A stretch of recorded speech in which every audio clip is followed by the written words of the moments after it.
మా తాతలు చెప్పేది ఏంటంటే ముందుగా శివుడేమో భూగర్భంలో నుంచి ఉద్భవించాడు. రాముల వారు స్వయంగా తన చేతులతో పూజించినటువంటి శివలింగం. అయితే రాముల వారు ఒకానొక సమయంలో వెనకాల తెలియని ఒక నీడ వెళ్తుంటది అనమాట. ఈ నీడ ఎందుకు నా వెనకాల వస్తుందని చెప్పి వశిష్ఠుల వారు తన కులగురువు దగ్గరికి వెళ్ళి అడుగుతారు, స్వామి ఏంటి ఒక తెలియకుండా నా వెనకాల ఒక నీడ వస్తుంది, మరి ఏంది దాని పరిస్థితి అని అంటే, అది నువ్వు బ్రహ్మహత్య మహాపాతక దోషం అనేది కొద్దిగా సూచిస్తుంది, దాన్ని నివృత్తి చేసుకోవడం కోసం ఒక శివలింగాన్ని ప్రతిష్ఠించాలి. కాశీకి వెళ్లి వారణాసి గంగా ప్రవాహంలో ఒక బాణం సంధించు, అది వెళ్ళి ఎక్కడైతే తగులుతుందో అక్కడ ఒక శివలింగాన్ని ప్రతిష్ఠించు అని చెప్తారనమాట.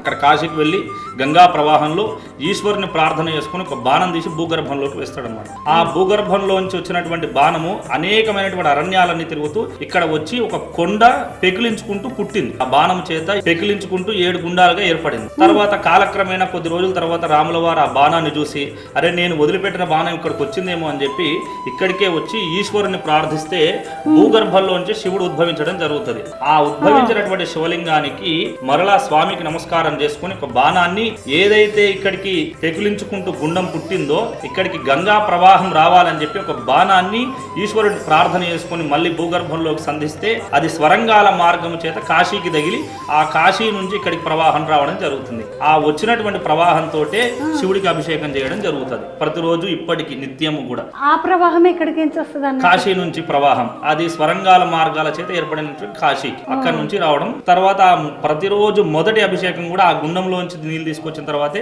అభిషేకం ప్రారంభం. మరి ఈ 7 గుండాల ముచ్చట ఏంటి స్వామి?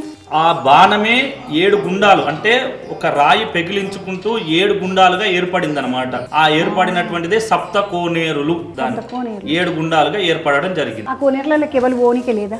అక్కడికి ఏం లేదు. ఈ మొదటి గుండంలోనే స్నానాలు, తర్వాత కొన్ని నీళ్లు తీసుకొచ్చి భక్తులు ఇక్కడ చాలా మంది ఏంటంటే గ్రహ దోషాలు లేకపోతే సంతానం లేని వాళ్ళకి సంతానం కోసము చాలా ఎక్కువ భక్తితో నమ్ముతారు అనమాట. దేవాలయం చుట్టూ 108 సార్లు ప్రదక్షిణ చేసి ఆ గుండంలోంచి ఒక చెంబు నీళ్లు తీసుకొచ్చి శివుడి మీద పోస్తే తన యొక్క కోరిక నెరవేరుతుందని అతి ప్రాచీనమైనటువంటి నమ్మకం చాలా ఇక్కడ.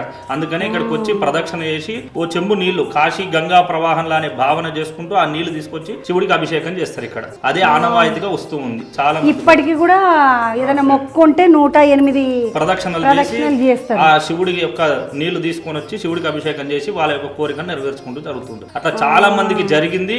ఇక్కడ ఏంటంటే చాలా మంది ఒక సంవత్సరం ముందు ముడుపు కడితే సంవత్సరం తర్వాత అది నెరవేరిపోతుందని తప్పనిసరి అన్నమాట. అందుకే ఇక్కడ ఎక్కడ కూడా ఎక్కువ ముడుపులు కూడా కనిపించవు మనకి. వచ్చే సంవత్సరం ప్రతి జాతరకి గట్టిరంటే మళ్ళీ జాతర వరకు వాళ్ళ యొక్క మొక్కు అంతా కూడా నెరవేరిపోతుంది. ఇప్పుడు జాతరలు ఎప్పుడైతే మనకు శివరాత్రి మొదలుకొని 15 రోజుల పాటు జాతర బ్రహ్మోత్సవాలు అవుతుంది.